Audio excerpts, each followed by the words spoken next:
What's up everyone, welcome back to another video, and this video I'm going to talk about how to reset Acer laptop factory settings on a Windows 11. So let me directly get into a step.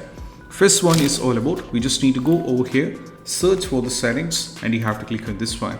And right now from here we need to navigate to the system. Now from here we need to scroll down and navigate to the recovery, and there is an option called reset this PC. Click on this one. Right now they're going to ask you two questions.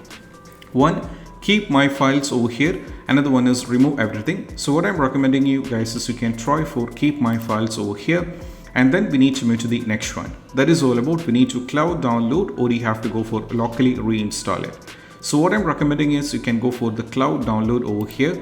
So it should be having it is going to take more than 4 GB of data, which means indirectly you should be having a good enough Wi-Fi with maximum amount of speed. So just go for the next, which is going to take a little bit of time. So right now when I tried this, afterwards you have to go for a next and go for reset. So most probably it's going to do the reset, but I'm going to skip the part because I don't want to reset it, because I just want to show you guys how to do this.